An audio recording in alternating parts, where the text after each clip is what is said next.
Don't say shit. Look. High and ass scary bitch. This nigga's the worst type of nigga ever. He'll talk that big boy gangster shit and then call the very same white people that he's scared of. He a punk weasel bitch. Fuck nigga. He talking about money, he talking about NBA, but he won't talk about that baby that I initially said, nigga, you trying to make me look weak and stand on my shoulders talking about I showed you a picture of a woman. Nigga, you showed me a picture of your precious baby boy. I said that from day one. I said, you showed me a picture of your precious baby boy. So what did you mean by showing me that? How everybody doing today? This your boy Bless the Best, coming at you live once again. And I really hate to do this video, but I chose to do this, and I chose to come through with the honest opinion of what I see and the things I think are important. And right now, as you can see, I opened up with a little clip from Kwame Brown, and I'm gonna play a little bit more of it, and then I'm gonna tell you why. Okay, this is just a random clip from Kwame's live stream today. It might even still be live as we speak, but I can just play it at random points and prove the point I'm trying to make. So I'm just gonna play a little bit of it and come back in, give a little commentary. And yeah, here's why he won't show it. And yeah, here's why he won't show it. He never said, yes, I have a baby and I'm proud of it. He never said that. Now all of a sudden, why would I show my baby boy? Why you want to see my baby? You a bitch ass nigga. You get the same girls pregnant that you claim to hate. You a weak ass weasel, and that goddamn money. See, it's starting to become like a broken record, you know what I mean? And Kwame Brown is a unique case, you know what I mean? He was somebody who was already famous for something that, you know, he did in real life, not on YouTube or not internet. He was already famous for being a basketball player, although the narrative about him is that he wasn't very good at basketball. And I don't use the word narrative loosely in that context. But what I mean is he was already famous, but his YouTube fame, it was a faster rise. You know what I mean? The YouTube fame, he had a meteoric rise on YouTube. And anytime somebody like that comes out, and you know, I've been into this YouTube knowledge or whatever, you know, I just can't think of a good word, but I've been watching these type of videos for over 10 years on the internet, and it always happens. The person gets distracted by the fame and by the haters. And right now, Kwame is so swamped in drama from every angle that it keeps him off message a lot, you know what I mean? And this is not the first video saying that Kwame is getting off message, you know, and it probably won't be the last. And I've heard all the things that he say to defend himself, which some of them are true. But at some point, enough is enough. Tommy Sotomayor has been on the internet beefing with people for longer than I've been listening. You know what I mean? The first time I ever heard of this dude, that's what he was doing. And he's still there doing the same thing. And countless amounts of people have been distracted from their message just from dealing with this guy. It's like if you lay down with dogs, you're gonna get fleas, Kwame. Nobody is immune to it. I'm just gonna play a little bit, show you what I'm talking about. That nigga ATM machine. All you hear when you see a woman around a nigga, you an ATM machine, bitch ass nigga. And I wish you released the tape so you crying about Kevin Samuels. Nigga, Kevin Samuels living in your fucking head. Everybody already knows all this stuff. It becomes beating a dead horse at some point. Like it's no useful information here at this time. Man, damn Tommy Sotomayor. Damn Tommy Sotomayor. Kwame Brown, he came on the internet and his mission was to expose what he calls go along, get along gang and put pressure on politicians to put coding and trades back in school. Let's see what the conversation is right now. He's a whole hoe. I think he want to hurt that man. That's what I think. I think he want to hurt Kevin Samuels. He's just focusing in on me because Kevin Samuels won't talk to his bitch ass, but he want to hurt that nigga. Kevin Samuels, get some security. And now that you mentioned me, sir, shout out to you, salute to you, O'Shea Duke Jackson, salute y'all brothers. Y'all building. Tammy cannot stand Kevin. Okay. Kevin Samuels, controversial figure. You know what I mean? A lot of people like him. A lot of people don't like him. I basically don't have an opinion on him. You know, he just ain't my kind of dude. You know what I mean? I'm a little too scruffy for you know what I mean, to kick it with dudes like that. But I'm just showing you how far off message dealing with clowns like Tommy Sotomayor, Hassan Campbell, Kev Gills, all these clowns with no point. Their point is views. You come on their radar when you get views and money on the internet, particularly YouTube. But let's see. Maybe he'll get back on message. Samuel, the way this man talked to me on the phone about Kevin Samuels, Kevin, get security. If anything happened to Kevin Samuels, I'm dropping a dime on your bitch ass like you did on the 6th floor. Coding, trades, go along, get along game.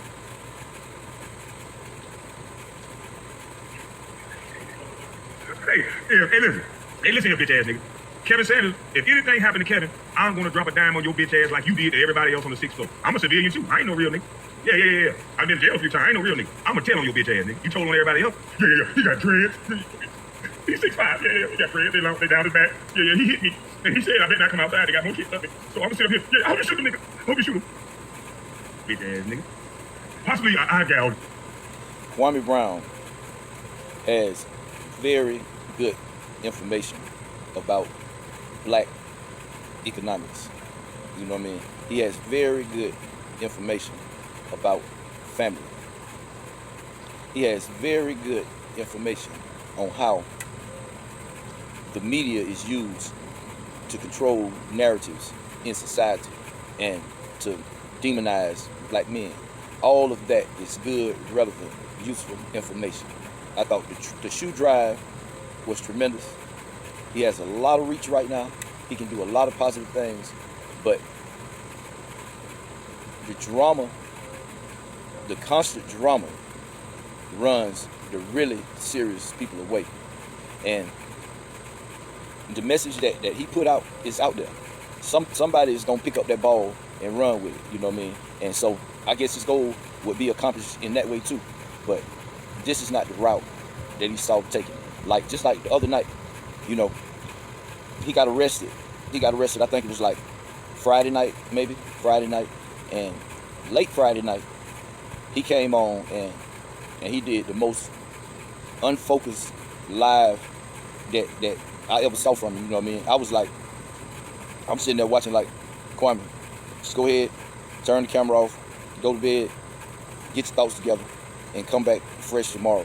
You know what I mean? It was just kind of weird. You know what I mean? And it's this guy, the hood trucker. You know what I mean? He spent maybe an hour talking about this guy, and it's not for no reason. He didn't just all of a sudden start talking about this guy for no reason. The guy has made he probably been on YouTube maybe 3 weeks to a month, and every video he's coming out just saying totally idiotic things about Kwame Brown and whatever else is on his mind. I truly don't understand how in the fuck this guy even got up one view for this garbage that he putting out. You know what I mean? It's not even worth the breath used speaking about him. But you know, it just seems that he's a little unfocused right now. You know what I mean? I'm on his side, but I've seen plenty of people come with a good message, and people gravitate to him, and all type of scandal and drama derails him. So give it a listen to Lobo.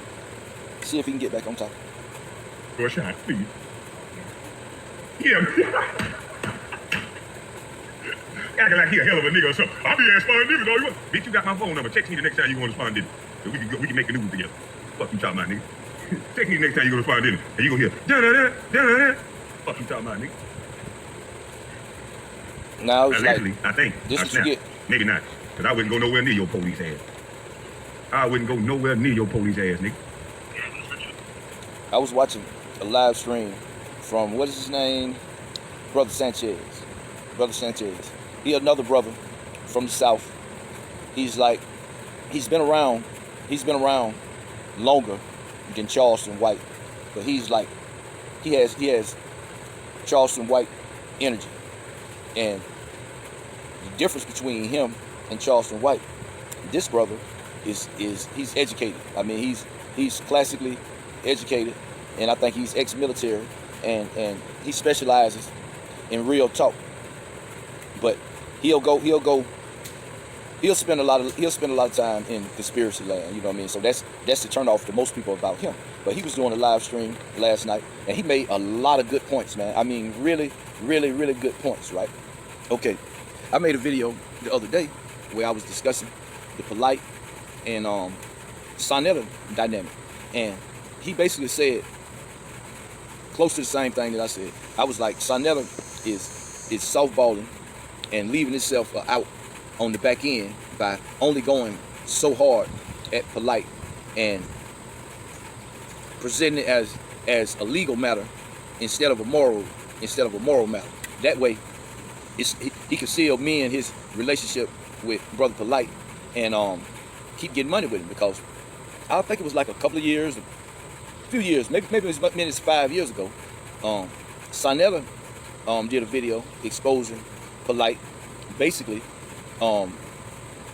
alleging pedophilia with his first wife. You know, she was underage when he met her, and, you know, when he started a relationship with her.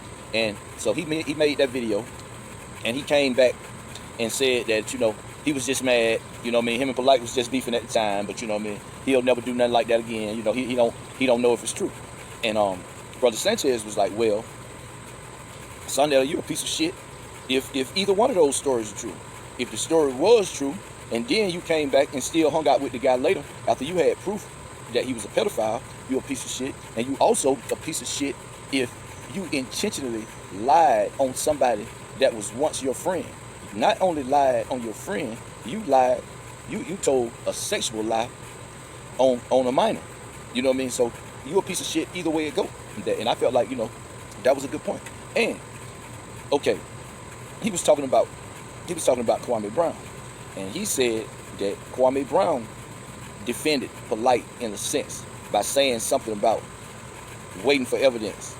He brought out several things about. He brought out the things that Kwame Brown said about Breonna Taylor. You know what I mean? He said that Breonna Taylor was dead because of her choices in the man. And Kwame Brown, like, he one of these guys, like, I'm sure that black empowerment is his goal. But Kwame Brown likes to downplay white supremacy to a certain extent. You know what I mean? They call guys like that, they call the acknowledgement of the reality that we live in a white supremacist system is a victim's mentality. They said that you can do whatever you want to do regardless of white supremacy. And you have a point there, you know what I mean? I can't refute that fact, because you can see living examples. But the part that they leave out is the fact that the conditions created by living in a system of white supremacy is the main roadblocks to empowerment. It always points back to white supremacy. They will I feel like they say it ain't about race, it's about class. You know what I mean? Me personally, in my opinion, that's a cop-out argument to leave you out on the back end, just in case you become big enough to where it will be in your interest, not the interest of the people, but it'll be in your interest to be able to work with white people in the future. So that's why they always throw that it ain't about class, it ain't about race. That's a back door for the future. Okay, so he brought that up about Kwame Brown. You know what I mean? He brought that up about a guy that teaches and preaches being a man and fatherhood, and he's not in control of some of his own children. I don't get into that part because I have zero experience in the baby mama drama. You know what I mean? I got a daughter, and me and my daughter's mother haven't been together since she was maybe 5 or 6 years old. But we have co-parented my daughter all the way up. No drama, no bickering back and forth, no child support ever, none of that. And my other 2 kids are with my wife, you know. So I can't speak on the baby mama drama because fortunately I have no experience in that. You know what I mean? That's one of the few things that I did right, you know what I mean, in the early portion of my life. So I don't even speak on that. But he brought up some good points about Kwame Brown. I don't agree with him about saying that Kwame was defending Brother Polite. What I saw Kwame say about Brother Polite, was the same exact thing that I said on my video. I said that I tend to believe DNA evidence. Just the whole situation was weird from the beginning. And my question was, how in the fuck is this guy out on bail for such a heinous crime against a minor? You know what I mean? And that's the same thing that I heard Kwame say. And so, you know, Polite, anybody with any kind of sense could. They should have been able to tell his vibe was off at times, the whole time. As soon as he did this shit, when he moved to Beverly Hills with these girls, and then he became an Instagram model with and going with all these taking pictures with all these celebrities. You know, he had a good guys, you know what I mean, to get close to him. But that's all he wanted to be from the beginning. Polite wanted to be a celebrity. He wanted that shit bad. He craves the attention, and he was eaten alive by the Hollywood lifestyle and by flexing and pretending. So that's where we at now. It's like the conscious community seems to be in shambles right now. But the only way that statement is true is to people that's out there looking for a leader. Because all of the goddamn leaders are human beings. And that's another way of saying flawed people. Separate the wheat from the tares. When you eat that fish, eat the meat and leave the bones. However, there are some species of fish where one glance you can tell that the work that you have to do to get the meat and leave the bones is not worth the meat. And you can see it early. Take what you need and get the fuck on when shit starts devolving into shit like this right here. Yeah, he want to talk tough and call the cops. Oh, ass nigga, you a white boy. You would have talked tough and called 911. Timmy, are you okay? Are you okay? Come back when they're on message and on point and speaking to your soul. That's all I got for right now. So, this is Bless the Best, your host, until the next post.